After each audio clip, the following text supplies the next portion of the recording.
하나님의 말씀은 느헤미야서 3장 1절입니다. 그때 대제사장 엘리야십이 그의 형제 제사장들과 함께 일어나 양문을 건축하여 성별하고 문짝을 달고 또 성벽을 건축하여 함메아 망대에서부터 하나넬 망대까지 성별하였고, 그 다음은 여리고 사람들이 건축하였고, 또 그 다음은 아무리의 아들 삭굴이 건축하였으며, 어무는 하스나아의 자손들이 건축하여 그 들보를 얹고 문짝을 달고 자물쇠와 빗장을 갖추었고. 아멘.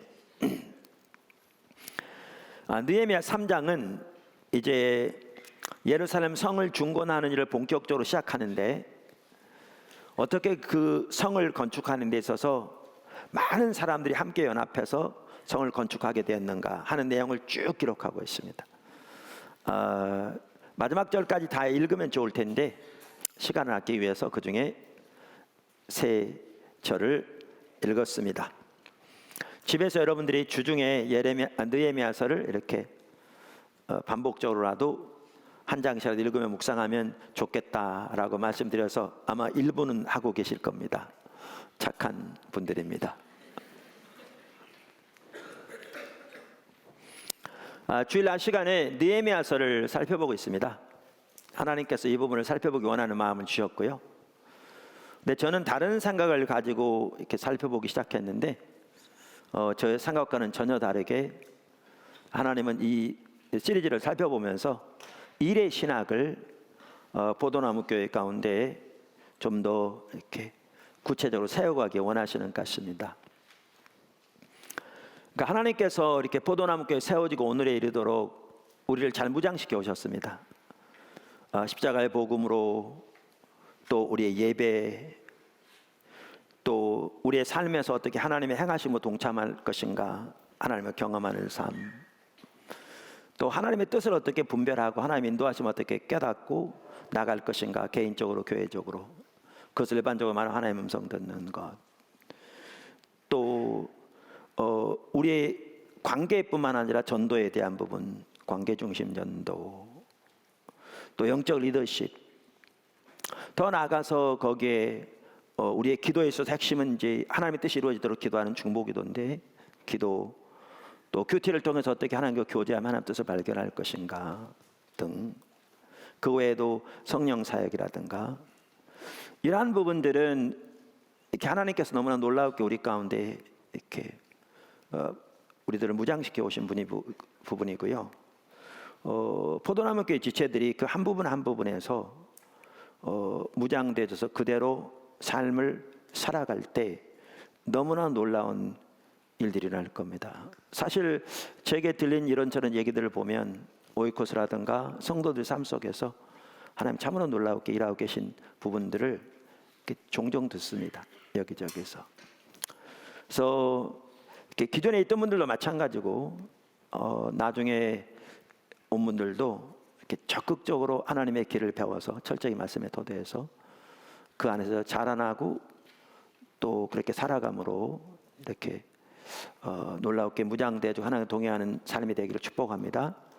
그런데 이제 그 중에 우리가 하나 늘 마음속에 더 인도돼야 할 부분이 있었는데, 그게 우리의 일터에서, 우리의 삶의 현장에서, 우리의 사업에서, 사회에서 어떻게 하나님 나라 확장을 위해 우리가 살아갈 것인가, 이 부분이 고민이었는데, 그 로잔 대가 이 부분을 잘 다루면서 하나님께서 그 부분을 우리 가운데 구체적으로 더 이렇게 심어가기 원하시는, 그래서 우리를 인도해 가시는 그런 과정이고요. 그래서 하나님의 인도를 따라서 포도나무 교회가 이 부분에 잘 무장되어지면, 그러니까 우리들 철저하게 복음으로 무장되어서 복음에 대한 삶을 사는 것을 배워왔고 배워가기 때문에 누구보다 이 삶을 살 수 있는 준비가 이미 갖춰져 있고요. 그러나 그 모든 부분들이 이 삶을 사는 데 핵심적인 요소들이 아까 나눈 부분들이 되어졌고, 그래서 포도나무 교회가 이제 이 자리까지 나가서 우리가 그렇게 사회에서도 또 일터에서도 하나님의 사람으로서 귀하게 하나님과 동행하는 삶을 더 배워간다면 정말 놀라우게 한 사람 한 사람 삶 속에서 또 하나님 나라 뜻과 영광을 위해서도 하나님께서 참으로 귀하게 더욱 놀라우게 일하실 줄로 확신합니다. 그래서 그렇게 우리가 배워가기를 바라고요. 하나하나 이제 그런 일들이 우리 가운데 더 나타나기를 주님으로 축원합니다. 오늘도 같은 관점에서 몇 가지를 살펴볼 텐데요. 첫째, 연합이 핵심입니다. 연합이 핵심입니다. 그러니까 제가 오늘 설교를 준비하면서 이 느헤미야서 이전 설교들을 제목을 잠깐 보니까 영적 리더십에 대해 살펴봤잖아요, 그죠? 영적 리더십은 하나님의 방법을 따르는 리더십이죠. 한편 우리 모두가 리더로서 우리 삶 현장에서 또 일터에서 리더로서 주의 의지와 목적을 위해 살아가야 되는데 그 성격과 요소들을 살펴봤죠. 지난 시간에 비전을 어떻게 공유할 건가 살펴봤습니다. 근데 오늘 연합이 핵심이다. 이 모두가 다 연결되는 것 같아요. 아주 핵심적인 요소들이죠. 그것이 교회 내에서건 일터에서건 핵심적인 요소들입니다. 제목만 보아도 오늘 본문은 아까도 말씀드린 대로 이제 느헤미야를 통해서 예루살렘 성의 중건이 이제 실제로 시작된 것을 기록하고 있습니다. 근데 이 느헤미야 3장에서 볼 수 있는 핵심적인 교훈은 연합이 핵심이다라는 사실입니다. 하나님은 인간을 처음 창조하실 때부터 연합해서 살고 연합해서 일하도록 창조하셨습니다. 아멘. 그래서 창세기 2장 18절에 보면 여호와 하나님이 이르시되 사람이 혼자 사는 것이 좋지 아니하니 내가 그를 위하여 돕는 배필을 지으리라 하시니라. 이렇게 말씀하고 계시죠. 우리의 구원에서도 마찬가지입니다. 우리가 자주 말씀드립니다마는 우리의 신앙이 무엇이며 우리의 구원이 무엇인지 한마디로 잘 요약하고 있는 구절이 요한일서 1장 3절입니다. 이렇게 말하죠. 우리가 보고 들은 바를 너희에게도 전함은 너희로 우리와 사귐이 있게 하려 함이니 우리의 사귐은 아버지와 그의 아들 예수 그리스도와 더불어 누림이라. 그러니까 여기에 보면 우리의 구원을 우리의 신앙을 한마디로 하나님과의 사귐이라 이렇게 표현합니다. 그런데 또한 이 구절은 뭐라고 표현하고 있는가 하면 우리의 구원과 우리의 신앙은 하나님과의 사귐일 뿐만 아니라 우리와의 사귐이다 이렇게 말하고 있죠. 여기 우리의 신앙은 철저하게 교회 중심적인 신앙생활입니다. 그래서 여기서도 우리의 신앙을 위해서도 핵심이 뭐냐? 연합입니다. 연합입니다. 사람이 살아갈 때 혼자서 살아갈 수 없듯이 우리의 신앙생활에 있어서도 혼자서 올바로 신앙생활을 할 수 없습니다. 오늘 어떤 분들은 교회에 깊이 들어가면 상처받는다.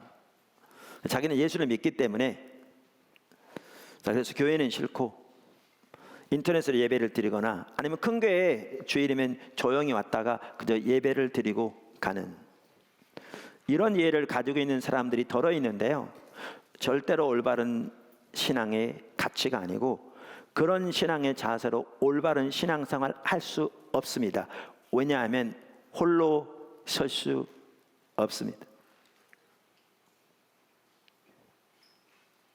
아무도. 그래서 성경은 우리의 신앙을 한마디로 하나님과의 사귐이라고 표현하면서 동시에 서로와의 사귐이라 교회의 중요성을 말하고 있죠. 아까 말한 대로 이렇게 깊이 들어가면 상처받는다 그러는데요. 그 대단히 교만한 말입니다. 자기 나름대로 기준을 가지고 상대방을 판단해서 나온 말일지 몰라도 하나님 앞에 그 기준을 가지고 서보십시오. 얼마나 교만한 말인지. 우리 모두는 한순간이라도 하나님의 자비와 긍휼이 없으면 설 수 없는 용서받은 죄인입니다. 우리가 그 사실을 분명하게 인식한다면 자신이 먼저 정말 하나님의 긍휼과 자비만을 의지해서 또 십자가의 공로만을 의지해서 하나님 앞에 나갈 뿐만 아니라 그 하나님의 마음으로 상대방을 이해하고 자기와 다를지 몰라도 상대방을 포용하고 그렇게 함께하는 것을 배워갈 것입니다.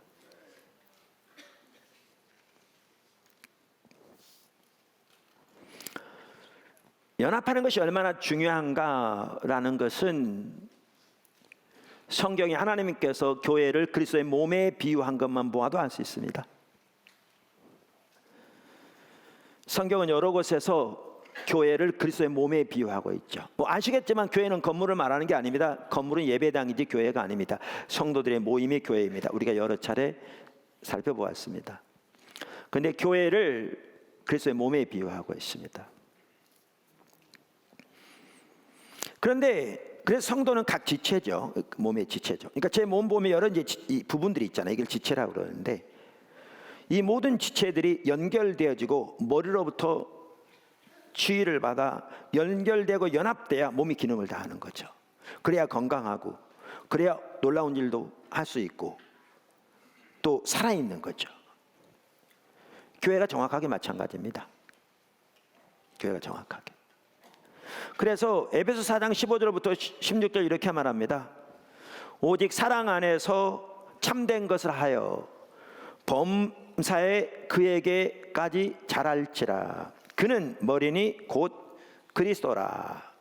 그에게서 온 몸이 각 마디를 통하여 도움을 받음으로 연결되고 결합되어 각 지체의 분량대로 역사하여 그 몸을 자라게 하며 사랑 안에서 스스로 세우느니라. 좀 징그러운 예화지만 제 몸에 모든 부분이 다 있긴 한데 따로따로 떨어져 있으면 그 시체 조각이지 몸이 아니거든요. 각 성도가 머리 대신 예수 그리스도로부터 그 지위를 따라서 여기 나온 대로 서로 연결되어 서로 결합되어지고 각 기능을 다할 때 그 교회가 살아있는 교회이고 하나님의 놀라운 은혜와 생명이 거기 함께할 것이고 하나님의 임재가 거기 함께할 것이고 하나님께서 그러한 교회를 통해서 하나님의 뜻을 놀라웠게 이루어 가시겠죠. 핵심은 연합입니다. 연합입니다. 뿐만 아니라 서로 연합될 때 거기에 놀라운 성령의 기름 부음이 함께 하십니다. 시편 133편은 이렇게 말하죠. 우리가 잘 아는 구절인데 보라 형제가 연합하여 동거함이 어찌 그리 선하고 아름다우고. 여기 동거한단 말은 요즘 쓰는 의미의 동거를 의미하는 건 아닙니다. 이 성경에 나오는 내용은 연합하여 함께하는 것을 말하는 거죠. 그러면서 머리에 있는 보배로운 기름이 수염 곧 아론의 수염을 흘러서 그의 옷깃같이 내림 같고, 그러니까 아론에게 기름을 부을 때 그 성령의 기름 부음을 상징하는 것이거든요. 그 기름이 흘러서 옷깃같이 적도로 흐른 것 같이 이렇게 형제가 연합하여 함께할 때 그런 은혜가 함께할 거라 그 말이죠. 그런 은혜가 헐몬의 이슬이 시온의 산들의 내림 같도다. 이슬이 산에 내려보십시오. 얼마나 편만하게 촉촉하게 적집니까? 그렇게 하나님의 은혜가 성령의 기름 부음이 함께할 거다. 그런 뜻인 거죠. 거기서 여호와께서 복을 명령하셨나니 곧 영생이로다. 이렇게 말씀하고 있죠. 사실 이번 토요일에 있는 포도나무교회 가족운동에도 그러한 차원의 일환입니다. 단순히 모여서 이렇게 노는 것이 아니고요. 많이들 오십시오. 다 오십시오.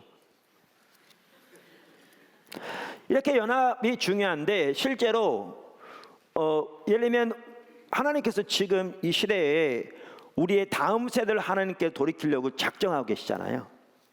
제가 자주 나눈 것처럼 우리의 그 모든 부족에도 불구하고 하나님께서 군선교나 이렇게 역사하신 거 볼 때, 그러니까 우리의 부족에도 불구하고 그와 상관없이 강력하게 역사하신 것을 때로는 반복적으로 보면서 저는 뭐가 느껴지냐면 하나님이 우리나라 다음 세대를 하나님께 돌이키려고 작정하셨구나, 이게 보이더라고요. 하나님이 육해공군 전체를 열어 계시잖아요. 113개 대학의 ROTC에 간사들을 다 세워서 몇 년 동안 섬기면서 정말 귀한 일들이 많이 일어나고 있거든요. 그러다 이번에는 이제 군정병 집체교육까지 더해져서 정말 하나님께서 귀하게 함께하고 계시죠. 거기다가 200개 대학의 YMC 간사들이 세워져서 이제 캠퍼스를 섬기기 시작했습니다. 그 캠퍼스를 섬기는 것 중에 하나가 뭐냐면 당연히 그 젊은이들을 전도하고 양육하는 것이 되어지되 군하고 캠퍼스를 연계할 뿐만 아니라 여러 가지 면을 섬기는 거죠. 제가 뭘 지금 말씀드리려고 하냐면 군정병 집체교육 하나만 하더라도 저들을 조별로 나눠서 양육하는데 10분의 목사님들이 수고했습니다. 그것도 예배에 대해서 어떻게 하나님께 올바른 예배를 드릴 것인지 철저하게 무장된, 또 예배가 초점이었으니까 예배 인도자들이 왔었거든요. 그 다음에 저들을 찬양 각 분야에서 무장시키기 위해서 각 일꾼들이 필요했습니다. 찬양팀들이 있었고 전체 예배를 인도하는 설교자가 있었고 뿐만 아니라 식사당번, 야간 순찰, 간식당번 등 연합이 있었기에 가능합니다. 교회가 그다고 감당할 수 없습니다. 이렇게 군 캠퍼스 열방 또 이렇게 섬기면서 작은 교회라도 연합하니까 큰 교회가 못할 일을 할 수 있는 게 보이더라고요. 물론 하나님이 앞서 가셔야 되는데 앞서 가실 때 우리가 따라갈 때 핵심이 뭐냐? 연합입니다. 오늘 본문이 그것을 보여줍니다.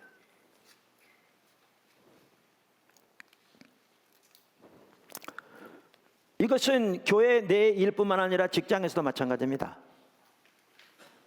모든 사역에서 마찬가지입니다. 예를 들면 교회 위원회만 해도 그렇습니다. 연합돼야 합니다. 각 위원회는 독립된 사역을 하는 것이 아닙니다. 해보십시오. 얼마 못 갑니다. 말라 죽습니다. 제가 보증합니다. 왜? 그렇게 안 되기 때문에 그렇습니다.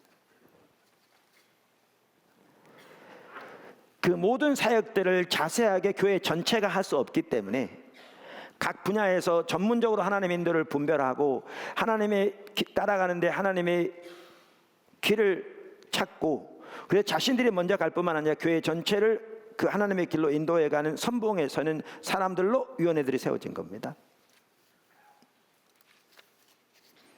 그래서 철저하게 질서 가운데 연합돼야 삽니다. 시험일교 기도학교를 위한 기도도 절실하게 필요한데 동일하게 마찬가지입니다.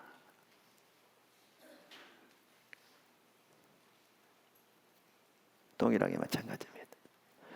우리 모두가 지속적으로 관심을 가지고 기도해야 합니다. 하나님께서 오늘까지 귀한 일을 하셨고 앞으로도 귀한 일을 더욱더 하실 줄로 확신합니다. 이와 같이 연합이 핵심입니다. 근데 제가 오늘 이 부분을 집중적으로 알려고는 하진 않습니다. 그 중요성을 지금 언급하고 넘어갑니다.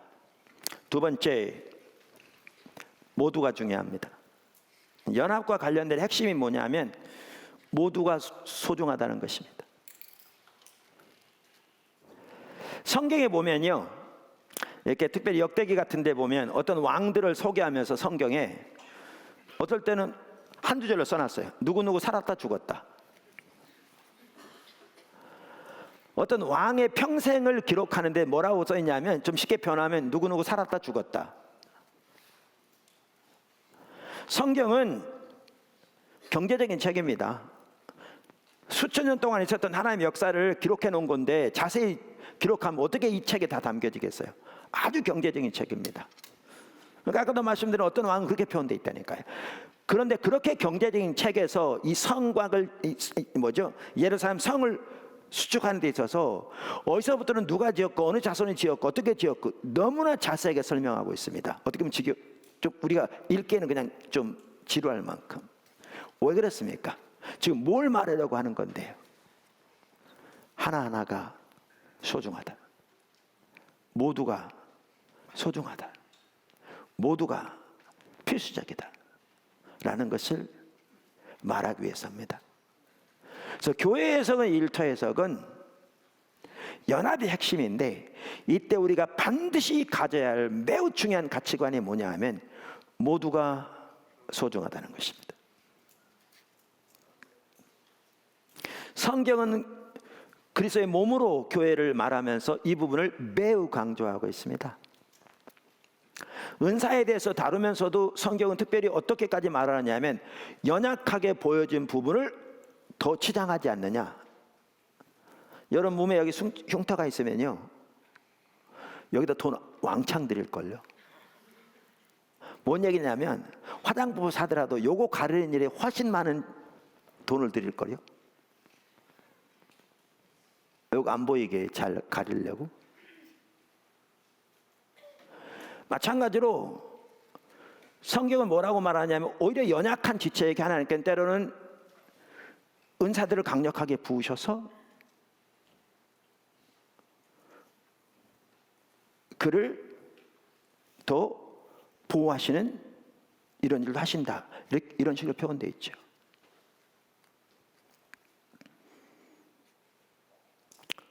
저는 이제 목사니까 사람들을 상대하는 거잖아요. 그런데 교회적으로도 선교회적으로도 제가 몇 차례 정말 중요한 소중한 일을 하나님이 일반적으로 보기에는 전혀 내세울 것이 없는, 이 말은 경제적인 이런 주의만을 말하는 게 전혀 아닙니다. 어떤 때로는 성품이나 심지어 때로는 여러 가지 면에서 사람들이 전혀 이렇게 좀 관심을 기울이지 않을, 좀 이렇게 제껴놓기 쉬운 그런 사람을 통해서도 하나님이 정말 중요한 일을 하시는데 핵심적인 역할로 사용하시는 것을 가끔 봅니다. 뭘 말하는 줄 아십니까? 모두가 소중하다는 것입니다.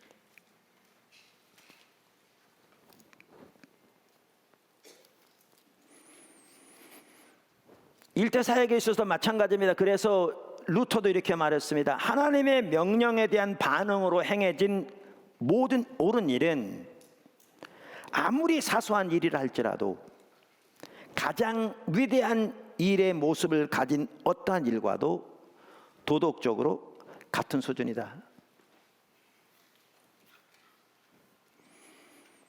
그러니까 우리가 하나님을 따라감에 있어서 정말 한 부분 한 부분이 너무나 소중한 부분인 것을 인식하는 게 중요하고요.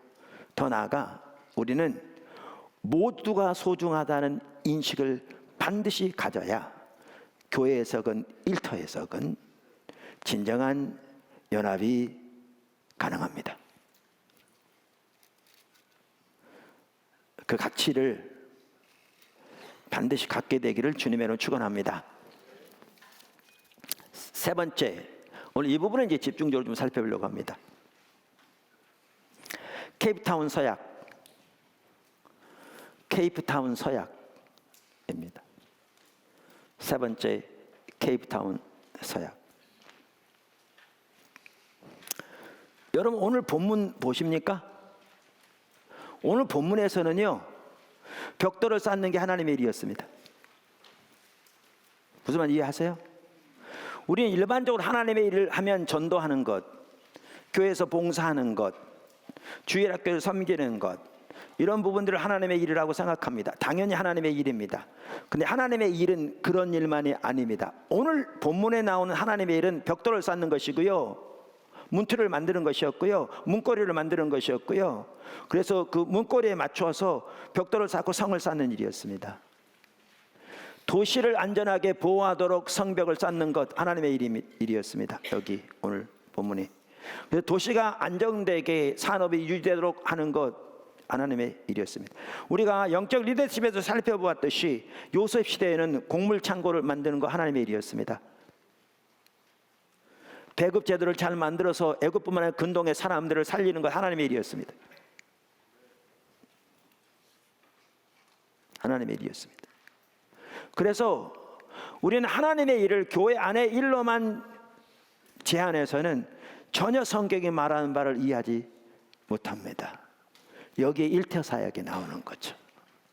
일터사역이 나오는 거죠. 이 일들이 하나님의 일이었습니다. 그리고 하나님에게 소중한 일이었습니다.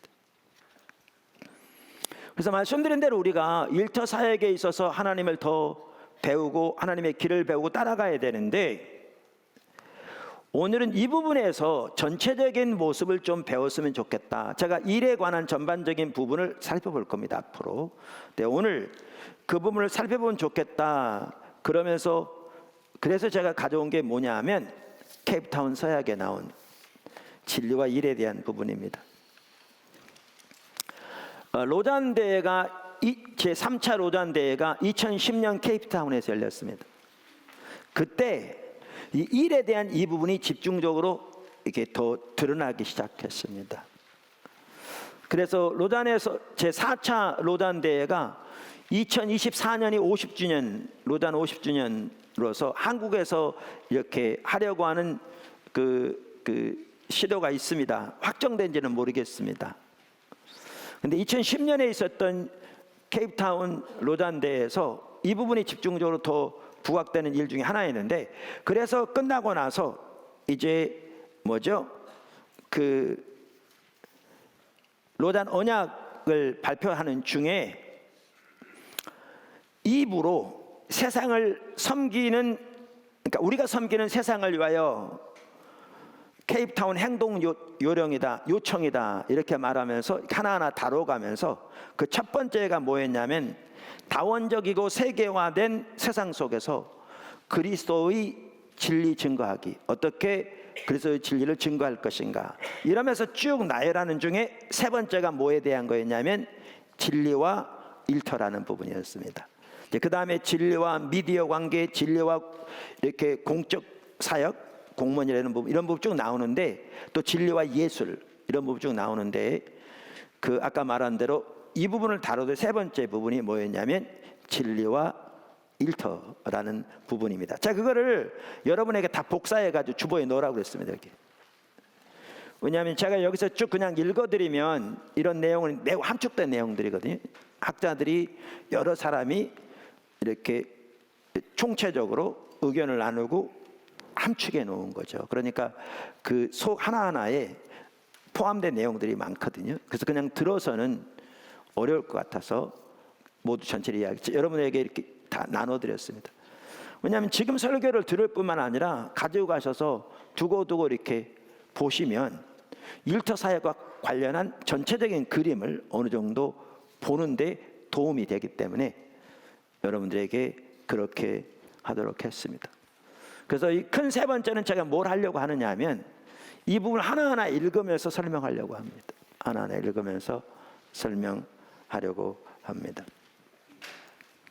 자, 그 전부 다 내서 보시죠. 혹시 아무도 모르고 버린 분은 밖에 가서 가져오시면 됩니다.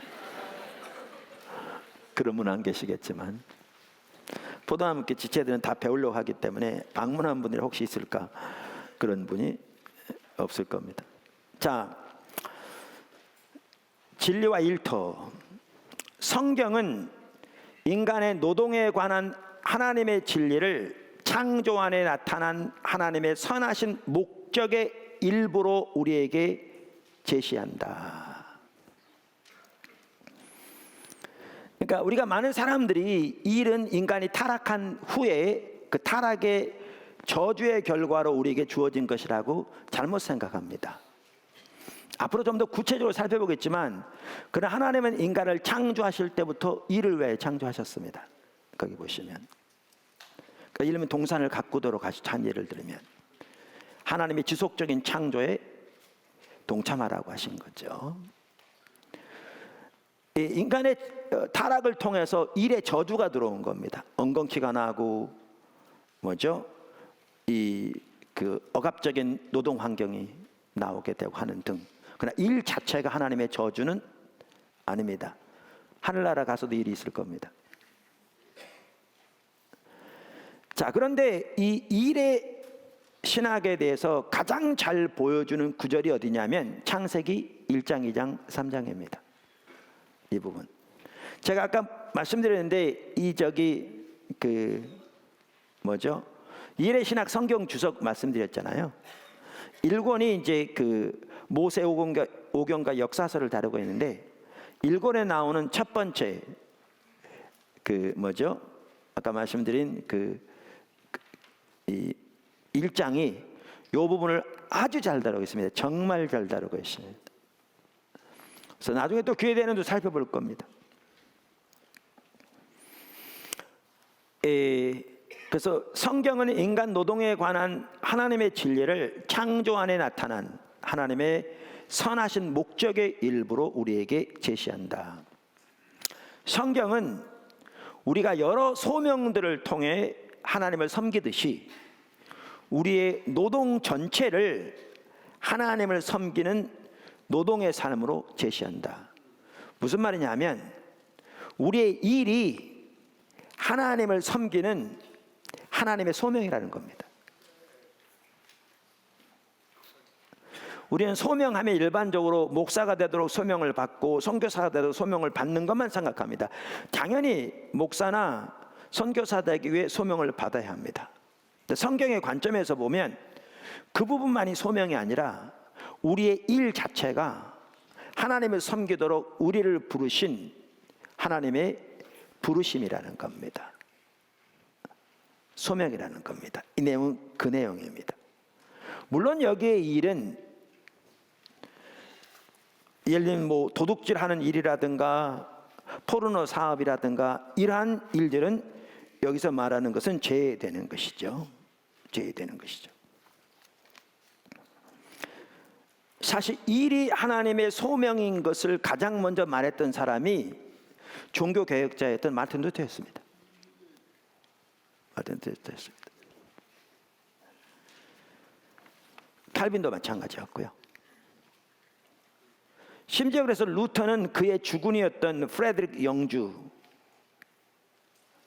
그가 다스리는 기능을 소홀히 하고 영적인 일에 헌신하기 위해 그에게 맡겨진 다스리는 일을 소홀히 하는 것을 보고 강력하게 꾸짖었답니다. 자기 다스리는 기능을 소홀히 하고 영적인 일에 헌신해야 그것이 또 하나님을 잘 섬기는 것처럼 그렇게 하는 그에게 그의 소명은 그에게 맡겨진 대로 잘 다스리는 것이 소명이었는데 그걸 소홀히 한다고 강력하게 꾸짖었다는 것이죠. 그래서 이 일은 하나님의 부르심이기 때문에 거기에 존엄성이 있습니다. 그리고 아까 말한 대로 모든 일이 다 소중합니다. 하나님 앞에서 하나님이 부르신 모든 일이 다 소중합니다. 그래서 이 문장 속에 그런 내용이 포함되어 있습니다. 앞으로 좀 더 자세히 살펴보겠습니다. 그러나 성속의 원리, 성속은 뭐냐면 성스러운 것과 속된 것을 분리하는 그 이해를 말합니다.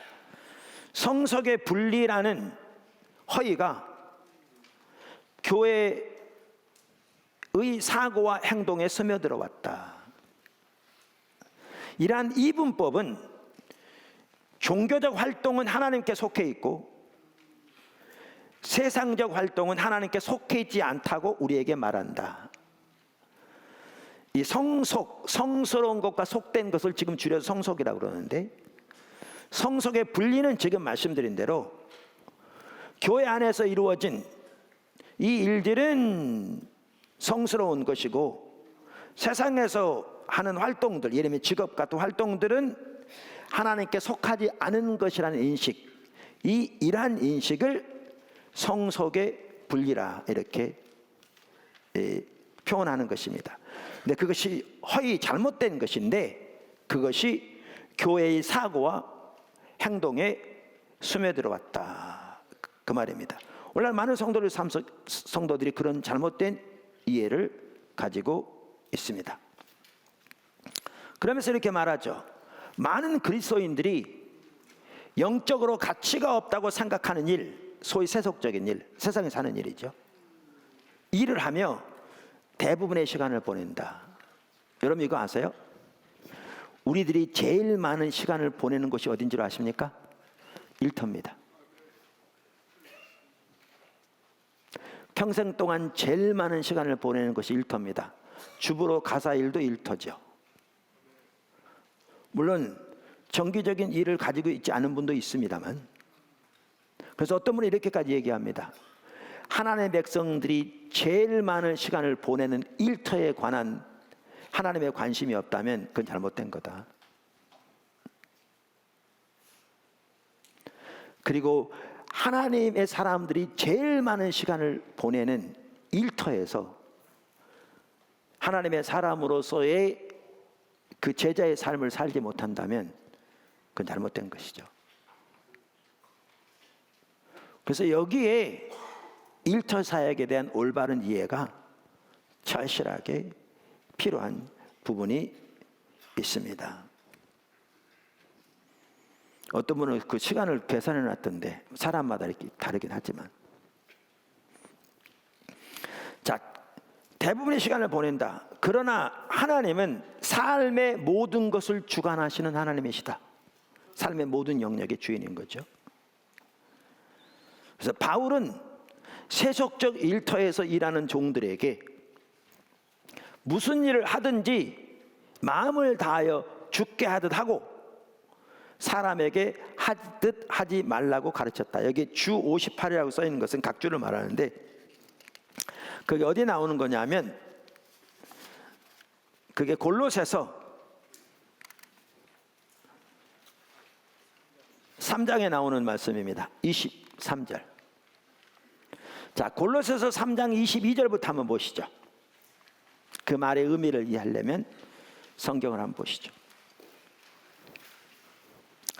종들아, 모든 일에 육신의 상전들에게 순종하되 사람을 기쁘게 하는 자와 같이 눈가림만 하지 말고 오직 주를 두려워하여 성실한 마음으로 하라. 무슨 일을 하든지 마음을 다하여 죽게 하듯 하고 사람에게 하듯 하지 말라. 여러분, 이 23절의 이 말씀을 사도 바울이 성령의 감동으로 누구에게 했느냐 하면 종들에게 했습니다. 다시 말하면 오늘날로 말하면 세상 일을 하는 사람들에게 했습니다. 직장인들을, 사업하는 사람들에게 했다고요. 직원들에게 했다고요. 그러니까 세상 일을 하는 사람들에게 말하면서 뭐라고 말하고 있는가 하면 마음을 다하여 죽게 하듯 하라. 성실한 마음으로 하라. 오직 하나님을 두려워함으로 하라.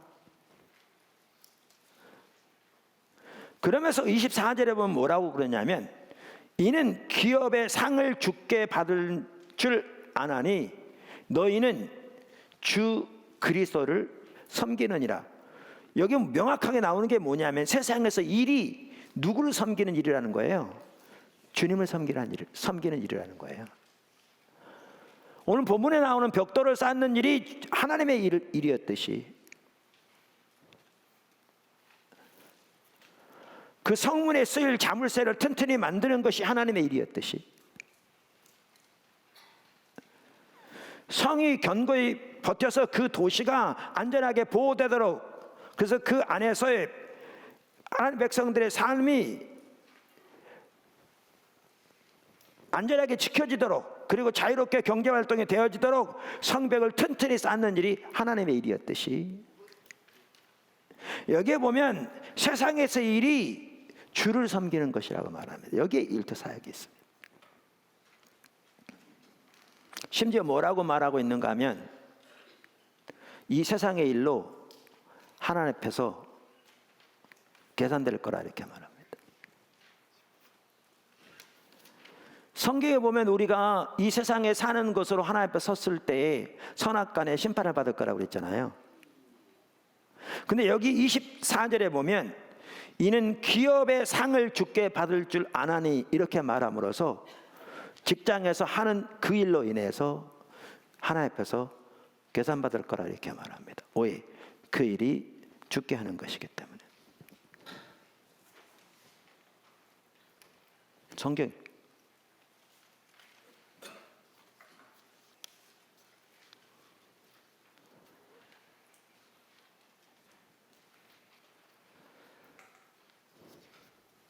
그래서 우리가 주님을 따라가는 일이 단순히 교회에서만 되어진 일이 아니라는 거죠. 자, 그러면서 이렇게 계속 말합니다. 비그리스도인들과 함께하는 일터는, 우리 예수 믿는 사람 중에 적지 않은 사람들은 안 믿는 사람들과 일하는 거 쉽지 않기 때문에 믿는 사람들끼리만 모여서 일을 하기를 추구하는 사람들이 있습니다. 어떤 사람들은 하나님의 인도를 따라 믿는 사람들로 이루어진 선교단체에서 일할 수 있습니다. 그러나 안 믿는 사람들과 구별돼서 믿는 사람들과만 모여서 일한다는 것은 전혀 성경이 말하는 바가 아닙니다. 오히려 성경은 그 반대로 말합니다. 이제 앞으로 살펴볼 겁니다. 전혀 그렇게 말하고 있지 않습니다. 그게 하나님 뜻이 아닙니다.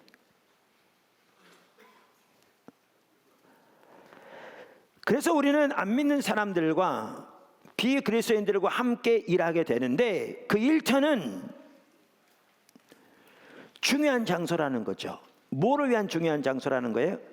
복음 전도와 그 일터가 하나님의 나라의 관점으로 변화될 변혁을 초래할 수 있는 중요한 장소라는 거죠. 누굴 통해? 하나님의 사람들을 통해. 읽어보겠습니다. 비그리스도인들과 함께하는 일터는 복음 전도와 변혁을 초래할 중요한 장소임에도 불구하고 소수의 교회만이 그 기회를 포착하기 위해 신자들을 구비시키려는, 이 말은 equip, 무장시키려는 비전을 갖고 있다. 그러니까 이런 면에 관심을 가지고 성도들을 무장시키는 교회가 많지 않다, 그 말이죠. 포도나무 교회도 그동안 그 부분에 대해서는 못 해왔고요. 이제 이 부분을 집중적으로 이렇게 하나님이 우리를 인도해 가시는 이제 그 부분입니다. 그러면 계속 이렇게 말하죠. 우리는 그리스도의 주 대심 아래 삶의 모든 것을 드리지 못했던 것처럼, 그러니까 우리는 예수님이 우리의 주 되시는 삶을 살아야 되고, 예수님의 주권은, 주 되심은 우리의 모든 삶의 영역에서 이루어져야 되는데, 우리는 많은 경우에 모든 삶의 영역에서 예수님이 주 되신 삶을 살지 못한 경우가 많죠. 근데 그렇게 못했던 것처럼 그 한 부분이 또 뭐냐? 못했던 것처럼 일 자체가 갖는 성경적이고 본질적인 의미를 깨닫는 데 실패했다. 사실 말씀드린 대로 2010년 이 케이프타운 로잔대 이전에는 특별히 복음주의 보수주의 진영에서 일부 잘하는 교회들도 있을지 모르지만 대부분의 교회들은 이 부분에 대해서 가려져 있었습니다. 그러니까 일 자체가 갖는 성경적인 본질적인 의미를 인식하지 못한 거죠. 그 전에 WCC 같은 자유주의 진영에서는 이 부분을 많이 강조했습니다. 그러나 그들은 인간적인 제도와 방법을 통해서 일을 이루었기 때문에 전혀 복음적이 아니었습니다. 예수님이 난민만 하더라도 해방신학이 있었죠. 해방신학이 뭡니까? 그리스도는 민중을 위해서 오셨다는 거죠. 그래서 민중을 독재자의 그 압제에서 건져내는 것이 복음이라 이렇게 가르쳤습니다. 그것이 구원이고. 전혀 성경적이 아니죠. 전혀 성경적이 아니죠. 그런데 이 부분에 대해서 눈을 뜨고 복음주의 보수 진영에서 집중적으로 보기 시작한 게 2010년 이 시점을 기점으로 해서 복음주의에서 눈을 뜬 겁니다. 그러면서 고백하는 내용입니다. 우리는 그동안 일 자체가 갖는 성경적인 본질적인 의미를 깨닫는 데 실패했다. 그래서 그 분야에서의 예수님의 제자로서 주님이 우리의 주인 된 삶을 사는데 우리가 실패했다. 이렇게 말하고 있는 겁니다. 자, 이렇게 전반적인 것을 고백한 다음에 실천 강령으로서 이제 하나씩을 제시합니다. 여기에 보면 A, B, C, D 해가지고 그 부분을 살펴보겠습니다. A, 이러한 성속의 분리, 성속의 분리는 지금 설명했기 때문에 성속의 분리는 하나님의 선교를 위해 하나님의 모든 백성들을 동원하는 것을 방해하는 주요 장애물로, 우리는 전 세계 그리스도인들이 이러한 비성경적인 가정들을 거부하고 그 해로운 영향력에 저항할 것을 촉구한다. 이해되시죠? 이 성속의 분리라는 잘못된 개념 때문에 하나님의 선교를 위해 모든 성도들이 동원돼야 되는데 이것이 방해되고 저해됐다 그 말이죠. 그래서 전 세계 모든 기독교인들은 이 비성경적인 가정들을 거부하고 그 해로운 영향들을 철저하게 저항해야 한다 그 말입니다. 할렐루야. 자, 그러면서 이제 그와 관련해서 나오는 하나의 그 설명이, 우리는 사역과, 그러니까 어떤 사역이죠? 지역적, 타문화적 사역을 크게 나누었죠. 예를 들면 지역적이라는 것은 용인시 또 우리나라에 대한 게 지역적이라면, 타문화적은 다른 나라에 사역하는 포함되고, 우리나라에서도 예를 들면 외국인들을 위한 사역은 타문화적 사역이 되겠죠. 자, 그래서 우리는 지역적 혹은 타문화적 사역과 선교를 그리스도의 몸의 적은 부분을 차지하는 전임 사역자들과 선교사들의 사역으로 간주하려는 경향을 거부한다. 이 성속에 분리해서 나오는 것 중에 하나가 뭐냐면 그런 거죠. 그것이 지역적인 사역이건 타문화적인 사역이건 이걸 누가 감당하는 거라는 인식이 있냐면, 교회에서 월급을 받는, 사례비를 받는, 때로는 자비랑을 할지라도 전문적인 사역자들에 의해서 이루어진 거라고 보는 거죠.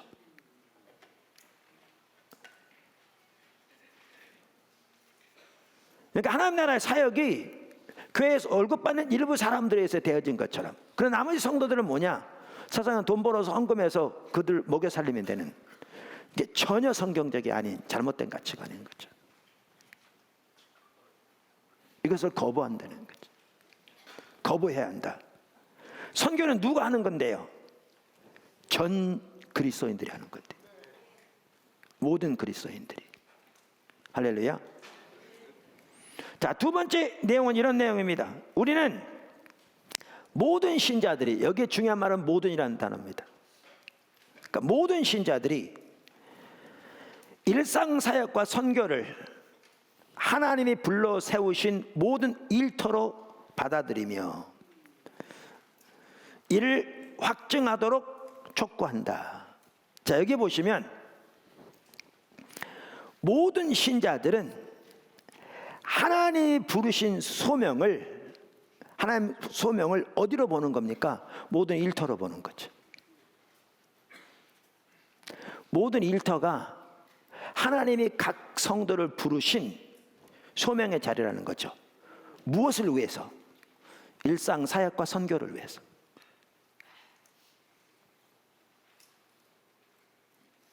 일상 사역과 선교를 위해서.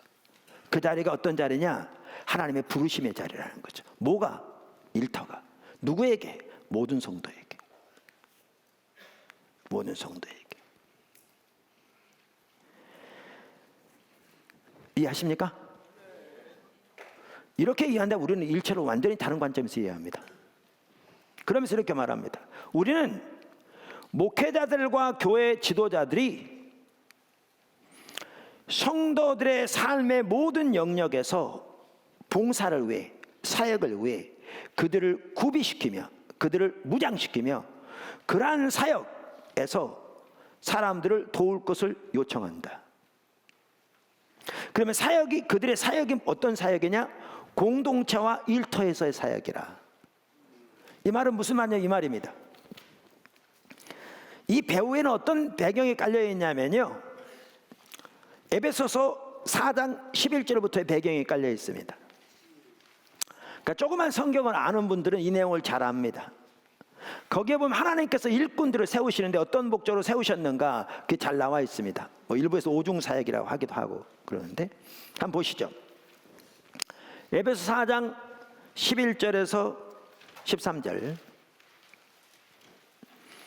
그가 어떤 사람은 사도로, 어떤 사람은 선지자로, 어떤 사람은 복음 전하는 자로, 어떤 사람은 목사와 교사로 삼으셨으니 이는 성도를 온전케 하며. 그러니까 하나님께서 이렇게 일꾼들을 세우셨다 그 말입니다. 누가 세우셨어요? 하나님이, 다른 말하면 예수님이 세우셨어요. 그러면 아까 나눈 대로 너무나 많은 사람들 잘못 생각하기를 하나님이 세우신 일꾼들이 이제 하나님 나라의 사역, 선교 일도 하고 여러 가지 이런 사역을 하는 것이고, 성도들은 돈 벌어서 그것을 서포트하는 것으로 이해하는데 전혀 잘못된 이해죠. 여기에 보면 그럼 하나님이 이런 일꾼들을 세우셨는데 뭘 위해 세우셨는가? 성도들을 무장시키기 위해 세우셨다는 거죠. 이는 성도들을 온전하게 하며, 이 말은 무장시키며, equip한다 그 말이죠. 무장시키며. 그러니까 하나님께서 일꾼들을 세우신 목적은 성도들을 무장시키기 위한 겁니다. 그래서 봉사일을 하게 하며, 이게 사역인 거죠. 그들로 하여금 봉사일, 즉 사역을 하게 하며, 사역, 무장시켜서. 그래서 그리스도의 몸을 세우려 하심이라. 우리가 다 하나님의 아들을 아는 것과 믿는 것, 하나님을 믿는 것과, 하나님의 아들을 믿는 것과 아는 일이 하나가 되어 온전한 사람을 이루어 그리스도의 장성한 분량이 충만한 데까지 이르리니. 자, 이 부분은 과거에도 다 기본적으로 성경을 조금만 알면 아는 내용들입니다. 근데 일반적으로 우리는 여기서 어떻게 이해해 왔냐면, 성도들을 무장시켜서 그들로 하여금 사역의 일, 봉사의 일을 하게 하되, 여기서 이 봉사의 일을 어떤 일로만 주로 이해했냐면 교회 내에서 일로만 이해한 거죠.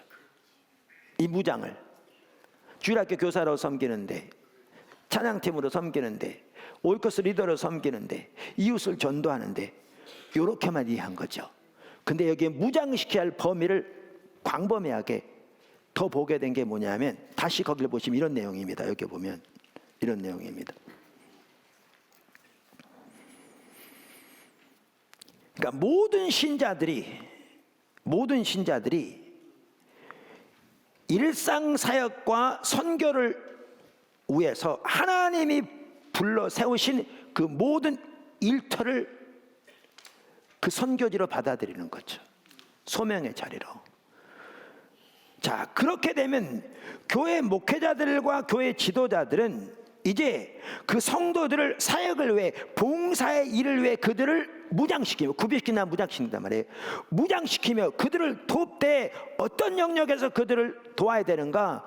그들로 하여금 공동체, 교회에서의 사역뿐만 아니라 일터에서의 사역을 위해 그들을 무장시켜야 한다 그 말입니다. 이 말이 그 말입니다. 교회에서의 사역뿐만 아니라 일터에서의 사역을 위해 그들을 무장시켜야 한다. 그렇게 함으로써 그 성도들 하여금 성도들 삶의 모든 영역에서 사역으로 나갈 수 있도록 해야 한다. 이 내용이 그 내용입니다. 그래서 그렇게 도울 것을 요청한다, 이렇게 말했고요. 그 다음 세 번째가 뭐냐?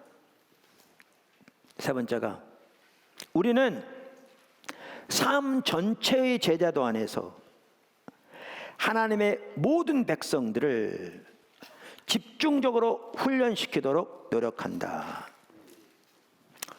그러니까 사실 그렇습니다. 모든 성도들로 하여금 예수님의 제자가 되도록 전 성도의 제자화는 예수님께서 명하신 대이임령입니다. 지상명령이에요. 이건 모두가 다 아는 내용입니다. 예수님께서 승천하시기 직전에 가룟 유다를 제외한 11 제자들에게 명령하시기를 너희는 모든 족속으로 제자를 삼아 아버지와 아들과 성령의 이름으로 침례를 주고, 이 말은 예수 믿도록 저들을 인도하고 그 말이죠. 내가 너희에게 분부한 모든 것을 저들에게 가르쳐서 저들로 지키게 하라, 이렇게 명령하셨습니다. 다시 말하면 예수님이 11 제자들을 가르쳐서 양육해서 세운 것처럼 그들이 가서 모든 예수 믿는 사람들로 하여금 11 제자처럼, 예수님의 11 제자 사도들처럼, 가룟 유다처럼 그렇게 주님의 말씀을 배우고 살고 자라나도록 이렇게 명령하셨습니다. 이 대이임령이 예수님의 지상명령입니다. 이게. 그래서 우리는 그것을 전교인 사역자화라고 그러죠. 근데 오늘날의 교회는 예수님의 지상명령이 거의 사라졌습니다.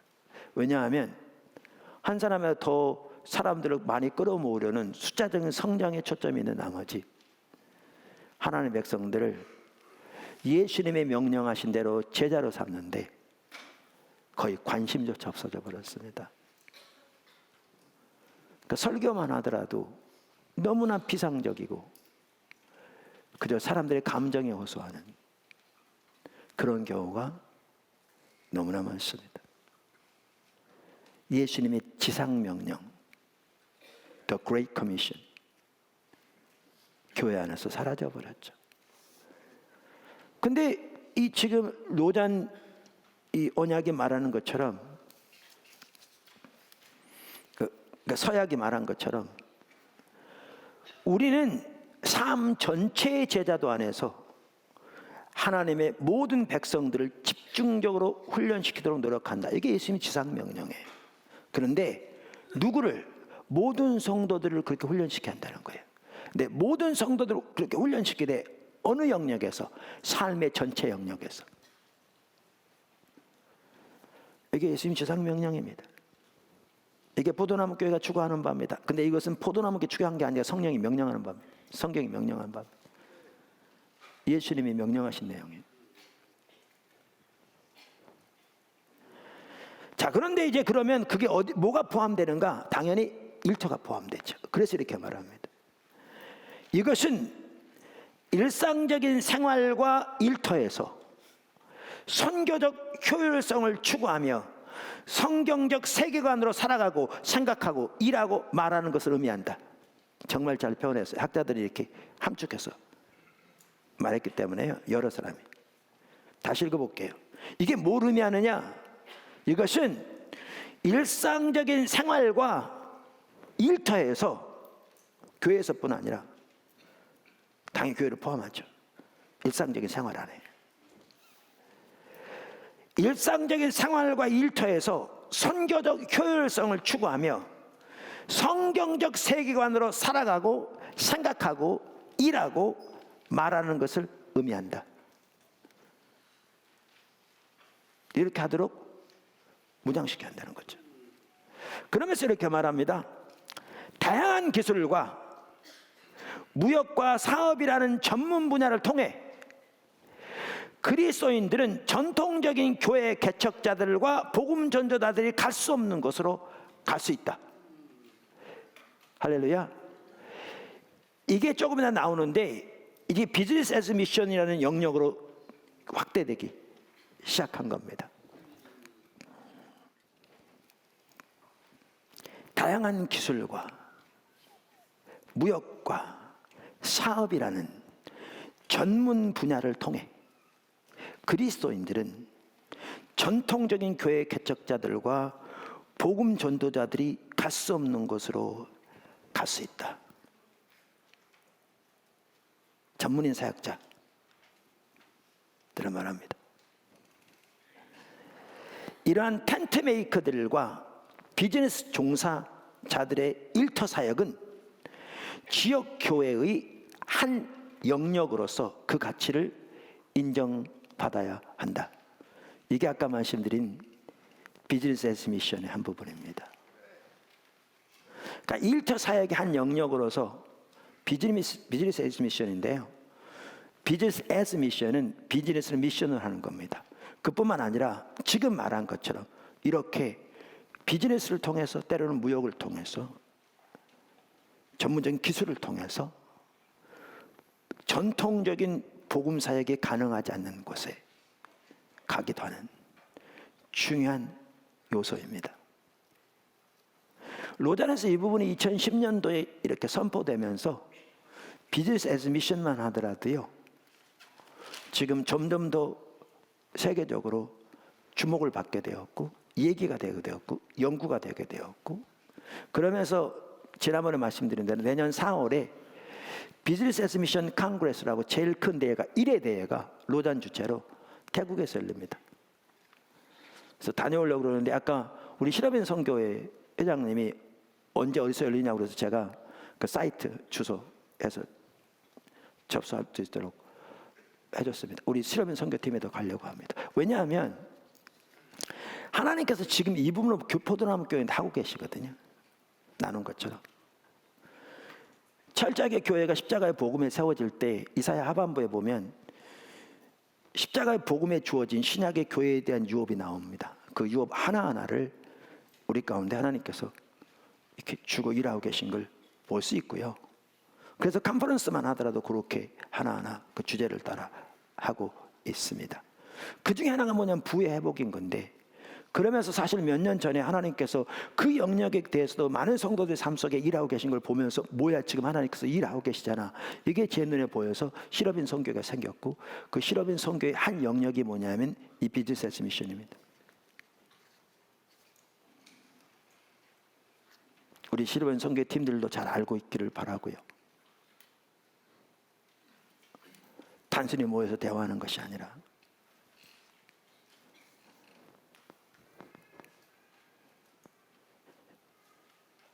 자, 그러면서 이제 D 이렇게 얘기합니다. 우리는 교회 지도자들이 일터 사역의 전략적 영향력을 이해하고 교인들을 선교사로 동원하고 뭘로요? 모든 성도를 선교사로 동원하고 구비하여 무장시켜서, 그럼 어디에서 선교사가 되는 겁니까? 지역 공동체, 교회에서와, 그러니까 일터와 어디에서? 하나님 보내신 열방에서. 뭐를 통해? 이를 통해.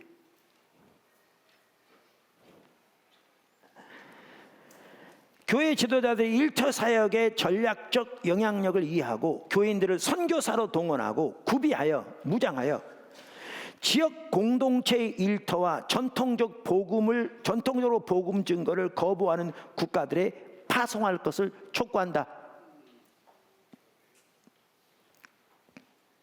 여러분 모두는 선교사입니다. 하나님이 파송하신 어디로?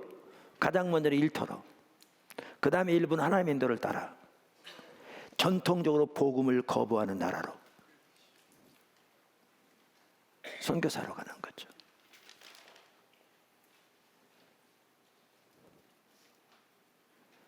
그 다음에 마지막으로 우리는 선교 지도자들이 텐트 메이커들을 세계적 선교 전략 안에 통합할 것을 촉구한다.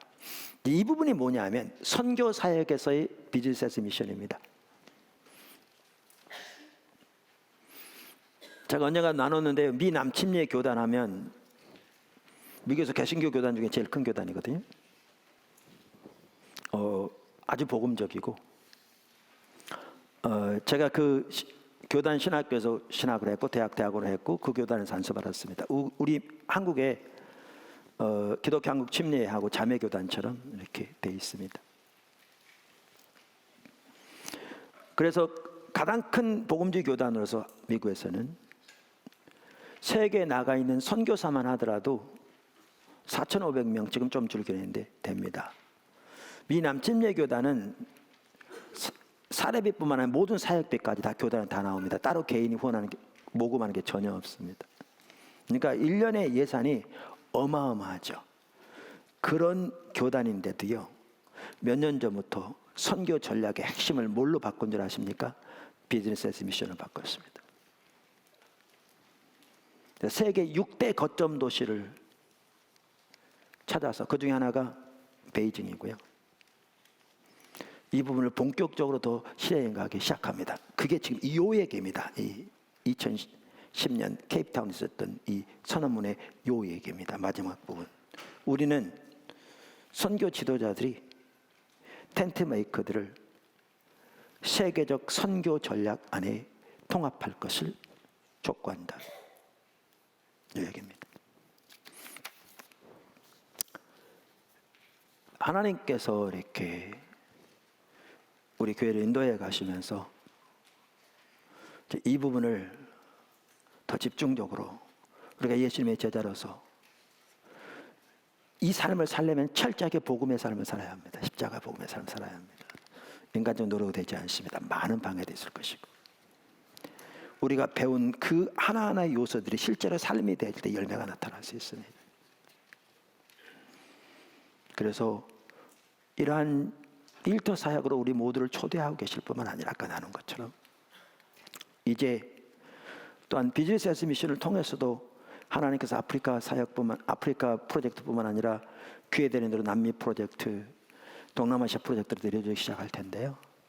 지금도 놀랍게 여러 나라에서 하고 계시지만 그렇게 되어질 텐데 이런 일에도 하나님께서 지금 우리가 나누고 있는 이 부분들을 참으로 귀하게 하실 줄로 믿습니다. 그러면서 하나님 우리를 일타사역으로 인도하고 계십니다. 그래서 하나님이 인도하고 계셔서 너무 감사하고 우리가 잘 따라가서 정말 하나님의 놀라운 일들이 우리 가운데 이 나라 가운데 또 열방 가운데 이루어지는데 조그만 한 몫이나마 귀하게 쓰임받는 우리들이 되었으면 좋겠습니다. 기도하겠습니다.